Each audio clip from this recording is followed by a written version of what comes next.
Hi everyone, welcome back to my YouTube channel.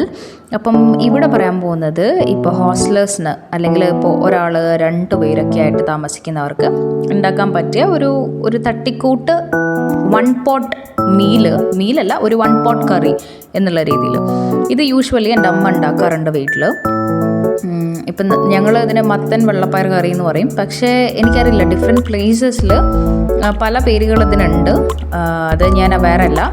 അപ്പം ഇത് മത്തൻ, പിന്നെ നമുക്ക് വെള്ളപ്പയർ അല്ലെങ്കിൽ വൻപയർ എന്ന് പറയും. പാലക്കാട് ഭാഗത്തൊക്കെ അത് വെള്ളപ്പയർ എന്ന് പറയും. വൻപയർ, ഇത് ഇപ്പോൾ കാണുന്ന പോലെ വൻപയർ നമ്മൾ മുന്നേ തലേദിവസം നമ്മൾ കുതിർത്ത് വെച്ചിട്ട് മത്തൻ കഷ്ണമായിട്ട് അരിയാം. അതിനൊപ്പം ഇഞ്ചി, പച്ചമുളക്, ഉള്ളി ഇതെല്ലാം അരിഞ്ഞു വയ്ക്കണം. എന്നിട്ടൊരു കുക്കർ എടുത്തിട്ട് ഈ കാണുന്ന പോലെ ഈ ഓൾറെഡി കുതിർത്ത് വെച്ചിട്ടുള്ള വെള്ളപ്പയർ നമ്മൾ കുക്കറിലിട്ട് കൊടുക്കാം.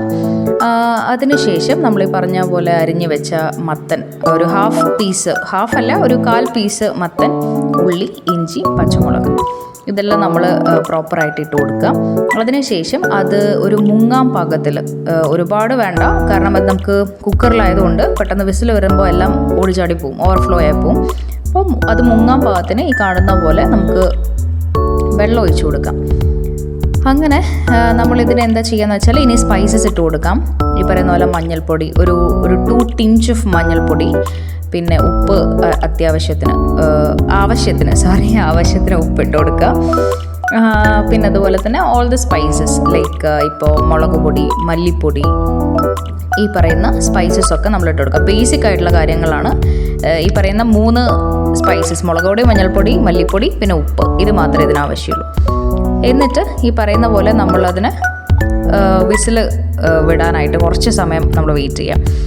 അങ്ങനെ എല്ലാം ഒരു 15 മിനിറ്റ് കഴിയുമ്പോഴേക്കും നമുക്ക് വിസിൽ വന്നു തുടങ്ങും. അങ്ങനെ അതൊരു അറൗണ്ട് ഒരു 4 to 5, കാരണം നമുക്ക് ഈ വൻപയർ ഉള്ളതുകൊണ്ട് അത് നന്നായിട്ടൊന്ന് വേകണമല്ലോ.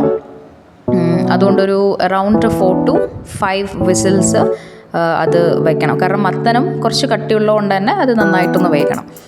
എന്നിട്ട് ഇത് നമ്മൾ കുക്കർ വിസിലൊക്കെ വന്ന ശേഷം എയറൊക്കെ പോയതിന് ശേഷം ഒന്ന് ഓപ്പൺ ചെയ്ത് നോക്കാം. അപ്പം നമുക്ക് ഈ ഒരു പരുവത്തിൽ, അതായത് കുറച്ച് വെള്ളത്തോടു കൂടെ നമുക്ക് കിട്ടും.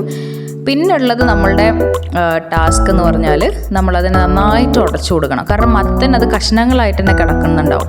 അപ്പോൾ നമ്മൾ എന്ത് ചെയ്യാന്ന് വെച്ചാൽ, മത്തൻ ഒന്ന് ഉടഞ്ഞിട്ടൊന്നൊരു കുഴമ്പ് രൂപത്തിലാവാൻ പാകത്തിന് നമ്മളൊന്ന് ജസ്റ്റ് ഒന്ന് നന്നായിട്ടൊന്ന് എന്താ പറയുക, ഇങ്ങനെ ഒന്ന് ഉടച്ചു കൊടുക്കുക.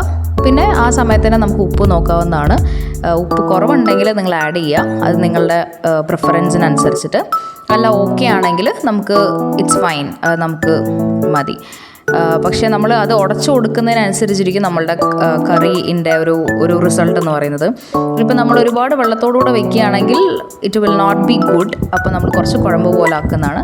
എല്ലാം സെറ്റായതിന് ശേഷം ലാസ്റ്റ് ഈ പറയുന്ന പോലെ കുറച്ച് പച്ച വെളിച്ചെണ്ണ, ഓയിലല്ല കേട്ടോ, നല്ല പച്ച വെളിച്ചെണ്ണ നമ്മളൊന്ന് ആഡ് ചെയ്ത് കൊടുക്കുമ്പോഴത്തേക്കും the curry will be ready.